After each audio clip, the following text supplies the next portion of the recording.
picture. So can anyone help me to identify which building is this?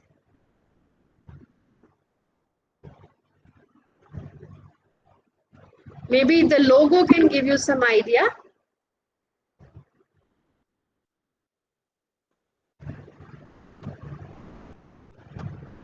This is the World Trade Organization's building. Okay, so how many of you are following cricket and IPL? So this question is for the cricket lovers. Okay, let me see. I think I will get the answer to this one. So Javagal Srinath recalls, my first and only 100 came 18 years ago in the Pentangulars. That 100, which went to the score books ball by ball, was entered by a young ex. That was way back in 1988 when Mysore zone was playing against the Bangalore zone. X was 15 years, then the youngest in the side. He was not happy with that job given to him. Who is X? Can anyone answer this question? Obviously, it has to be a Karnataka player. So other than Javagal Srinath, who is this legendary figure? X.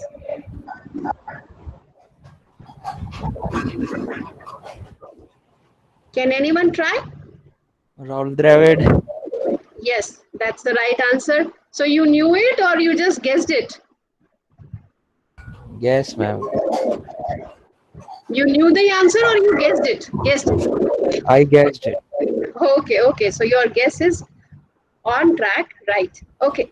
So as you saw in the previous slide, I showed you the building of World Trade Organization. So our discussion for today is going to focus on international business, the facilitator to international business, and the issues which actually create hurdles in the international business is again what we will focus on. So our discussion today will center about world trade in goods and services and the role that World Trade Organization, which is headquartered in Geneva, is playing. Okay, so this is how we are going to move ahead. We will have some key observation about trade in goods and services. We'll talk about the GATT and World Trade Organization in the context of the rule-based system that we have for international business. We'll talk about the purpose, scope, and function of World Trade Organization. What is the structure that supports the attainment of the purpose and some of the basic principles such as MFN and non-discrimination, transparency, and we will also talk about the core issues of current negotiation specific to the Doha round of the negotiation, which are still conclusive and which are significant for India because it deals, along with other things, with market access for agricultural products. So it is well known that when you trade in goods and services, it leads to economic prosperity of a nation. And therefore, every nation would create an ecosystem, an environment which is conducive for the growth of the domestic industry. But then, since we are dealing in world trade, so there will be competition from other players across the shore. And in this competition between the companies, sometimes nations get involved. How? Sometimes the nations create the retaliatory measures which actually stop the import of goods from other nations or make the import from other nations difficult. The intent is very simple, to give protection to their national industry or to create some kind of incentive for the national industry so that they perform better than the international companies which decide to enter that particular nation. And this leads to trade dispute. So there is a need for peaceful settlement of various trade disputes which arise as part of the sharing of goods and services through different means. And therefore, there is a need to regulate international business. And that is why we have this organization, World Trade Organization, which was created in 1995. And this has a rule-based system of global trade.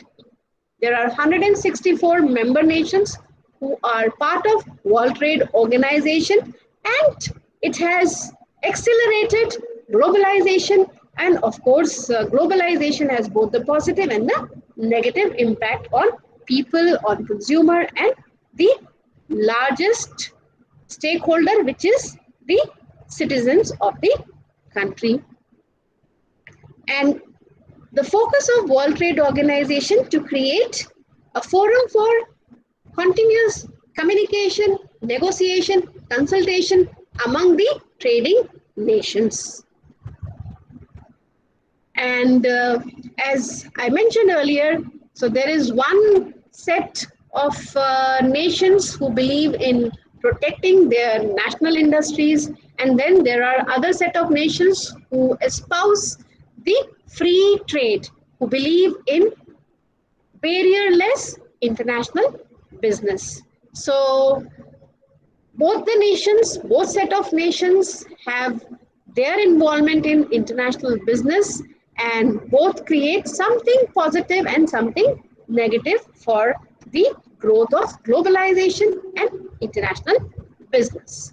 So let us understand what are some of the trade barriers.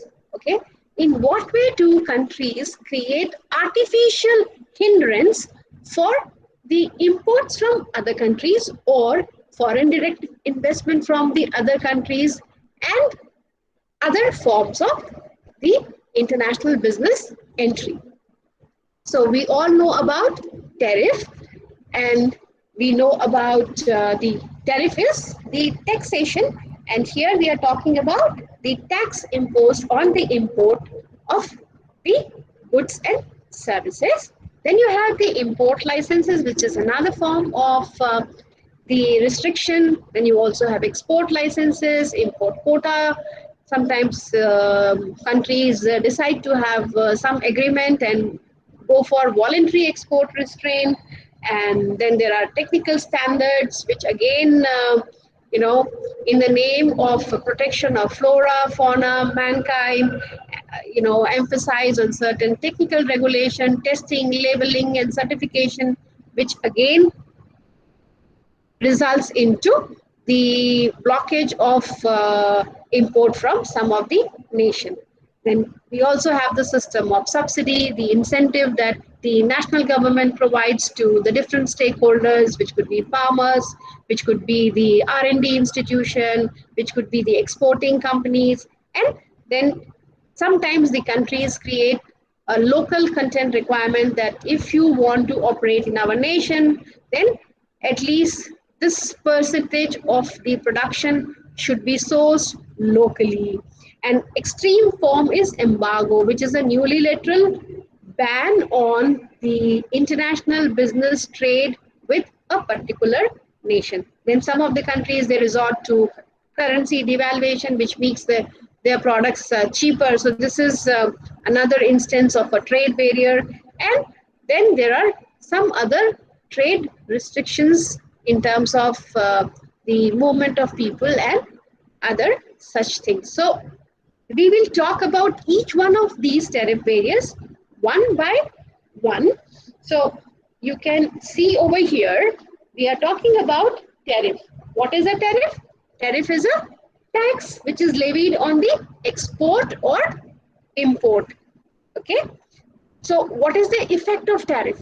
The effect of tariff is to increase the price of the imported products. So in USA, we saw that in 2003, they had imposed additional tariff on the imports of steel and aluminium, which was taken back because of the intervention of the members who were trading into steel and aluminum, and WTO actually played a key role. But then in 2018, once again, United States of America has come up with imposition of tariff of 25% and 10% on steel and aluminum respectively. And so this dispute is still unresolved. Basically, the impact of tariff is that the imported goods become more expensive. And in most cases, tariffs are placed on import to protect the domestic producers from the foreign competition, and they raise the price of imported good. But the fact is that such tariff also produce revenue for the government. And in most countries, other than the income tax, the tariff on import and the tariff on the goods from the national producers is a major source of revenue. So you need to understand that in this process of imposition of tariff, who gains and who is actually the beneficiary, or rather the sufferer. So the government gains, as I mentioned just now, because the tariff increases the revenue. The domestic producers also gain because they get some protection against the foreign competitors. Consumers, what about consumers? They are the losers because they may pay for certain imports. I mentioned about the 2002 case of US government when they had placed the ad valorem tariff of 8 to 30% on imports of the foreign steel. So although the idea was to protect the domestic producers from cheap imports of the foreign steel, but the effect was that the price of steel products raised between 30 to 50% in US. And steel, as you know, is a product which is consumed in the B2B segment. So it can have a cascading effect on the price rise of some of the other industrial products. Another form of non-tariff barrier is import license. What is import license? An administrative procedure requiring the submission of an application and some other set of documents to a given administrative body as a prior condition for importation of goods. Now, if you look at the India's export policy regulation, there is a reference to open general license. That means these are the goods which do not require prior administrative bodies approval for import of the goods. So most of the products are now into this particular list, but there is one product which is still regulated, and that is the drugs. So the import of drugs is regulated under the Drugs and Cosmetics Act 1940 and the Drugs and Cosmetic Rules 1945. And in this process, there is requirement of import license. And the import license can be issued by the licensing authority. And who is the licensing authority?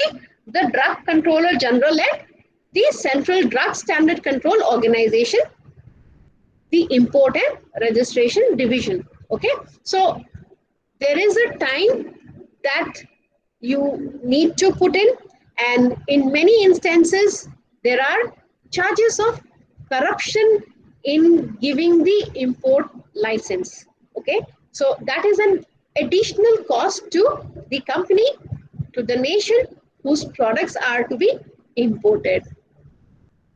Then there is a restriction on the quantum of the import in some specific cases. So we have physical restriction on the quantity of goods that can be imported during a specific time period. Again, there is a requirement of import license, and in that import license itself, the member nation puts up the total volume of the import that can be allowed. And It's a fact that this is unlawful, and World Trade Organization doesn't allow for any kind of the import quota, because import quota is nothing but a direct restriction on the quantity of the goods. And there are what you call as tariff rate quota, so which is lower tariff which is applied to importers within the quota than those over the quota.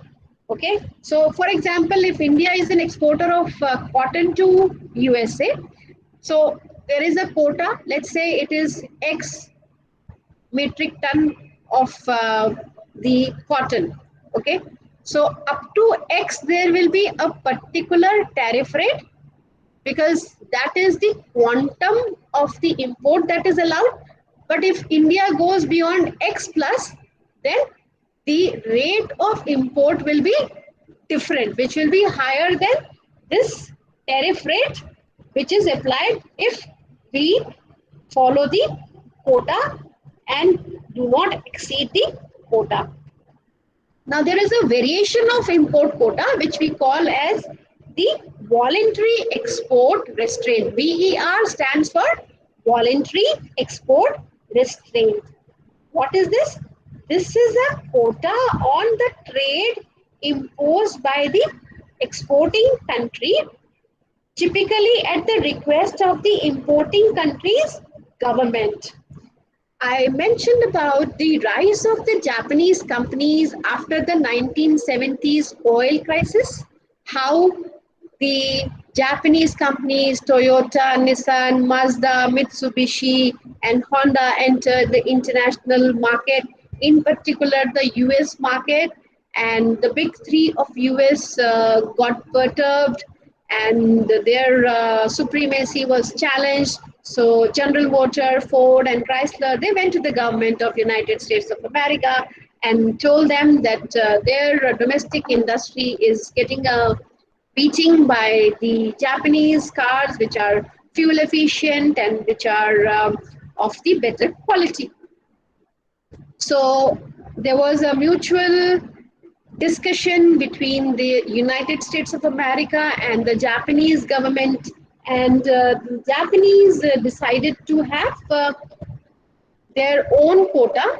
So they volunteered to decide on a particular quantum or the volume of the cars that they would export to US and not go beyond that particular number. Similar instance also happened in the case of Brazil and Mexico. So in 2012, Brazil imposed a voluntary export restraint on the shipment of vehicles from Mexico to Brazil. So they already have a free trade agreement about which we will talk later. But there was sudden surge in vehicles heading to Brazil from Mexico, and therefore Brazil decided to create the protectionist wall. Mexico then agreed to quota on Brazil-bound vehicle export for the next 3 years. So this was what happened in the year 2012. Now, you may ask, why do the exporting nations agree on the VER? They agree to VER because they fear more damaging punitive tariff or import quota might follow if they do not go for a voluntary export restraint. I mentioned about the local content requirement. Incidentally, when Suzuki Motor entered the Indian business of Maruti, there was a condition that over a period of time, the import content into the product should come down. And this scheme was called phased manufacturing program. And as part of the phased manufacturing program, there was a gradual decline in the import of the components that go into production of the then Maruti 800 car. And of course, it's a later development that Maruti came up with the other variations, and there was what you call as globalization, liberalization after 1991, and many other competitors came. And Suzuki also found that India is a lucrative domestic market. So they started coming up with more variety, and they also started reducing the content. But this is something that was not allowed as part of the WTO's rule based regime. So sometimes it is about the number of laborers who will be working in a given project, which is initiated by a foreign entity. Sometimes it is about the outsourcing of services. So US keeps talking about the limit of outsourcing. So there is always a pressure on the foreign firms to use the domestic inputs, whether it is the component, whether it is the material, whether it is the worker. But then again, here also what do we find? We find that there is a higher import price. So the product prices go up and there is loss of competitiveness. After all, you see a country, a particular company which has developed expertise, which has developed specialization in production of a given component or product, will produce it much cheaper than a new company set up in that particular nation where the domestic content requirement condition is imposed. So, it, in a way, again, there is the erosion of efficiency and competitiveness. Then the investment, we discussed about the foreign direct investment and FII. So there is a reference to the trade related investment measure agreement, and this says that no member shall apply any measure which discriminates against any foreigner or any foreign products. We will talk about the national treatment principle much later. So what is required is that any measure which limits a company's imports or set targets for the company to export should not be part and parcel of the foreign direct investment regime or the policy. Then you have the subsidy. What are subsidies? Subsidies are the incentives, sometimes in the form of tax concession, sometimes in the form of cash disbursement, sometimes in the form of the insurance guarantee, sometimes by offering grant or loans at a rate which is below the market interest rate, sometimes by issuing of the R&D grants to the research organizations in the country. In fact, there is a charge by Boeing that, there is a charge by Airbus that United States of America gives lot of grant to the R&D institutions working in aerospace, and these companies in turn are actually doing R&D which is going to help Boeing, and that creates an unfair trade for Airbus. So this again is one form of the subsidy. Subsidy is a support to the domestic industry from the government for the producer. The intent is to improve their market position and provide a cost advantage to the domestic firm. I can explain it further to you with the example of the fertilizer subsidy. Incidentally, you know that the farm bill, which probably will become farm act, because the president has already signed on that. So um, one of the incentive that is given to the farmers is to give them access to low cost fertilizer. Now, how is it possible? See, in India, we have many fertilizer producing companies. They produce at a particular cost of production. But Government of India insists that the price that the farmer should pay should be much lower than even the cost of production. Why? Because most of the farmers in India are the marginal farmers who have less than 2 hectares of land at their disposal. So they need to be given the fertilizer at a very, very affordable rate. So there is a gap between the cost of production and the price that the companies are getting from the farmer. So government of India actually covers up this gap by giving the disbursement to the companies which are producing fertilizer. Okay, so this is one example of how the subsidy works. Okay, then there is this issue of dumping. Okay, what is dumping?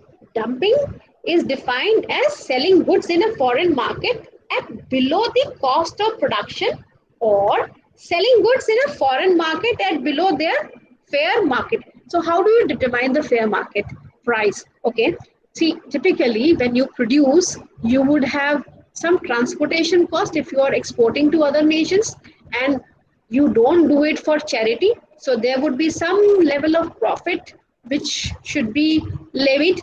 So let's say we produce at rupees 100, let us say 8 rupees is the transportation charge, and let us say the profit that you are looking at is about 7 to 8%. Okay, so that means that at least 116 rupees should be charged when it is exported from India. But if it is found that the Indian company continues to sell it below rupees 100, then it is a sure case of dumping, or what you call as international price discrimination. The fair market value of a good is normally just to be greater than the cost of producing that good, because there is a profit margin. And usually, we say that dumping is a process through which companies unload excess production in the foreign market. But sometimes it is because of what you call as the predatory intention.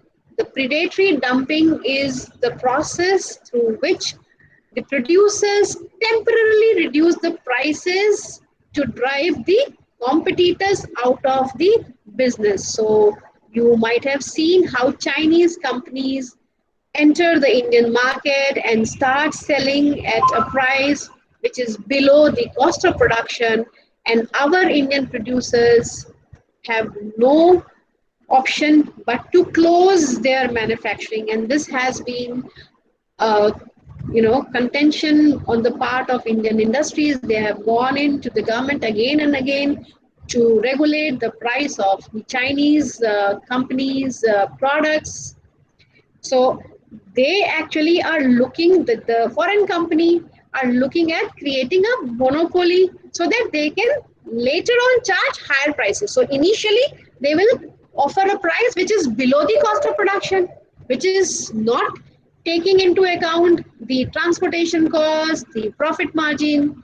But once they are able to eliminate the competition, then they start charging higher prices, and this in turn will offset the loss that they incurred initially. So the basic idea is to prevent the entry of potential competitors. So what do the home governments do? They retaliate with anti-dumping duties.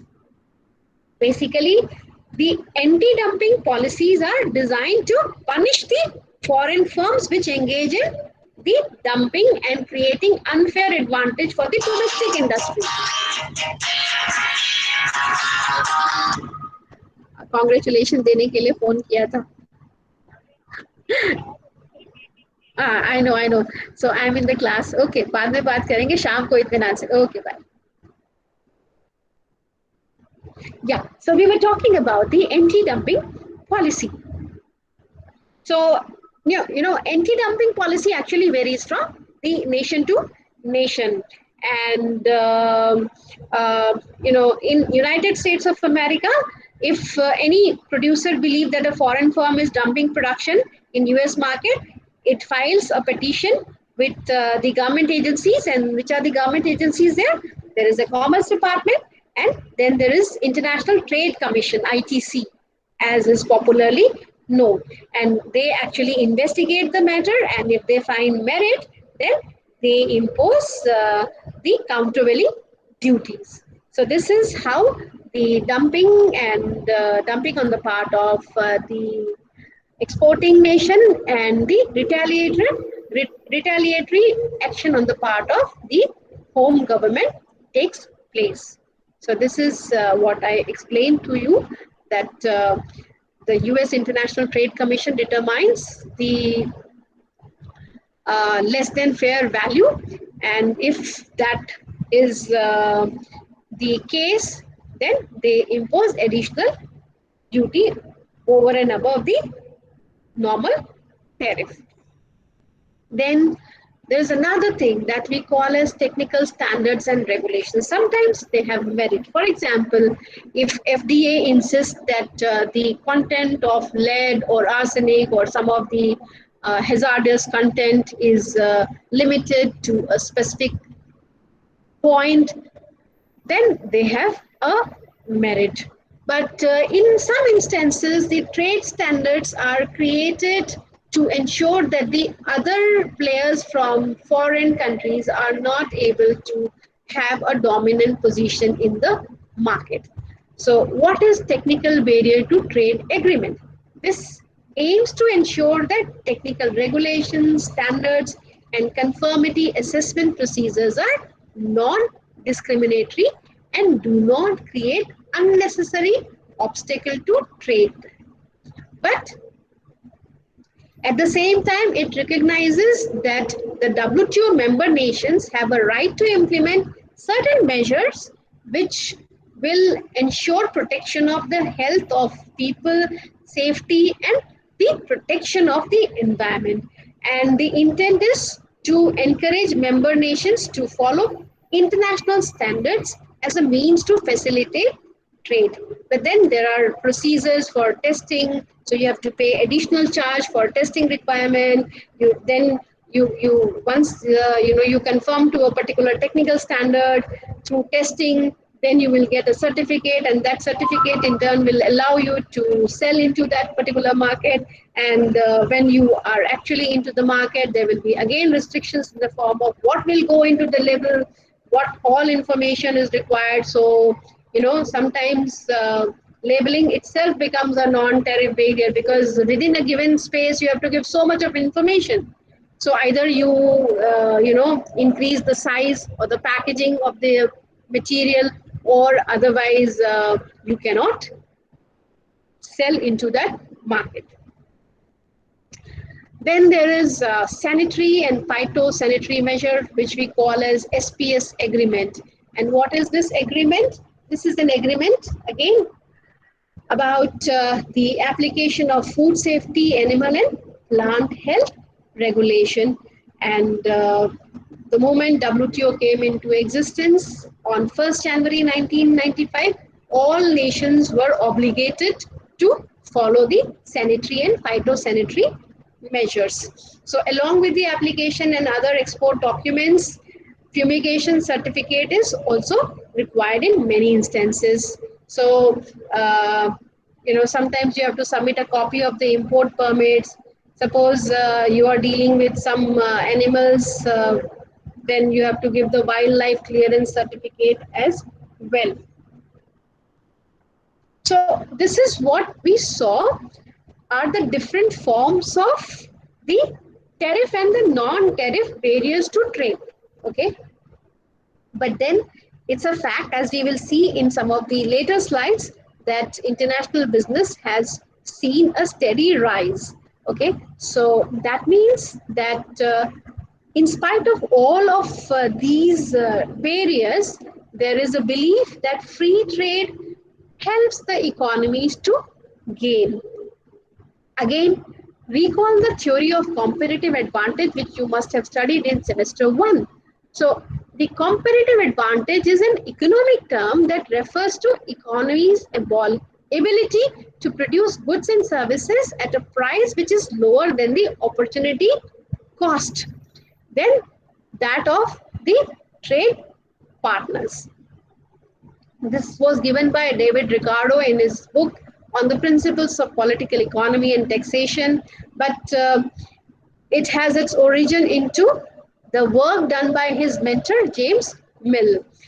And to make it easy to understand, we can take up this example. I'm sure all of you know who is Khali. Can anyone mention who is Khali and what is he known for?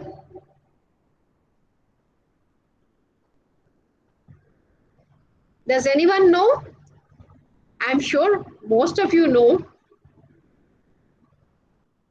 Okay, so Khali is a strong person, tall and strong. So suppose Khali has to paint his house in United States of America. Okay, so this may take one day, and this may involve, let's say, the expenditure of $100. Now, for the same one day, if he gets another task to give endorsement for a particular product, that is the advertisement, and he will be getting $1,000 for that particular endorsement. Okay, so that is the situation. Now this house can be painted by a local painter. Suppose the local painter is not painting the house but doing something else, for which he is getting, let's say, $100. Okay, so suppose Khali decides to go for the endorsement, and Khali offers this local painter to paint his house, and he gives him more than $100.